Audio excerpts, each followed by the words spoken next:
Ini yang sedang ditakuti oleh beberapa negara lain selain Indonesia. Makanya sekarang banyak LSM yang mulai serang-serang Indonesia untuk menyangkut hilirisasi. Nah, kemudian di bidang hilirisasi,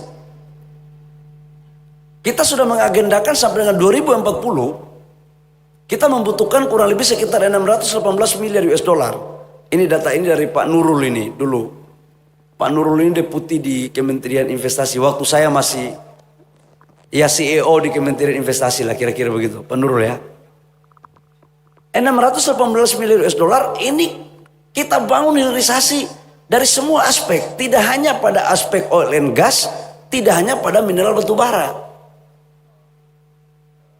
Pertanian, perikanan, perkebunan. Ini yang sedang ditakuti oleh beberapa negara lain selain Indonesia.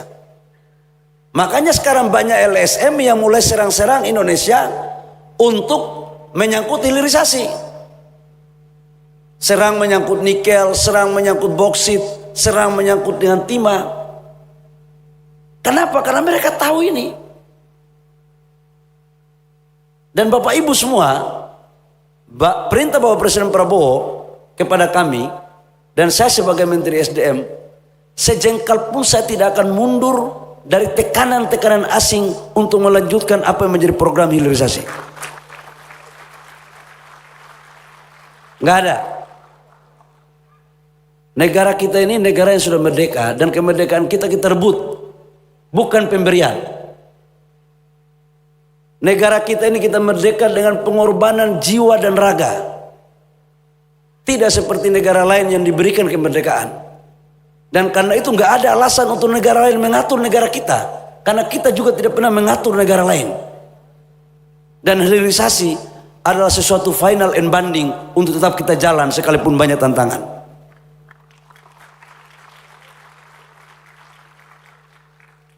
Kenapa Bapak Ibu semua? Critical mineral yang sekarang masuk, contoh nikel. Nikel di dunia 43% cadangan menurut data geologi Amerika. Itu 43% cadangan nikel di dunia itu ada di Indonesia.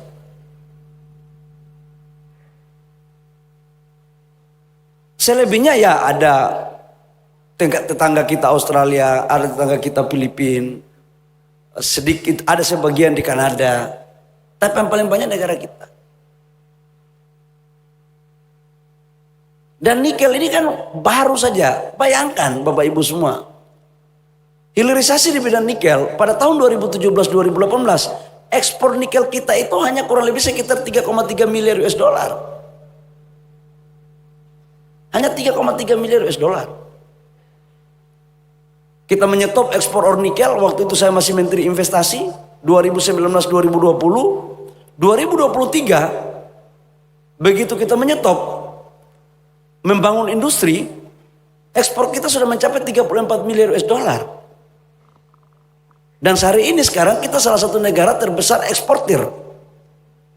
Tentang turunan daripada hilirisasi nikel, stainless steel dan macam-macam itu. Banyak yang protes.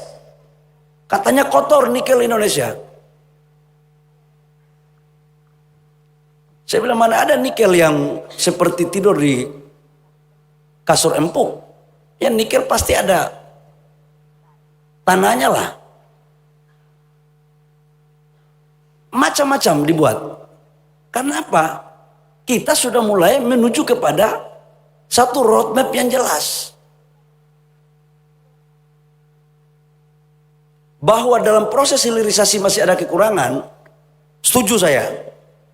Dan itu kita harus melakukan perbaikan.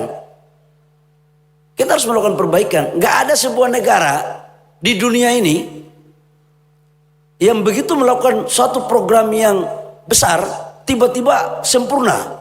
Gak ada. Gak ada.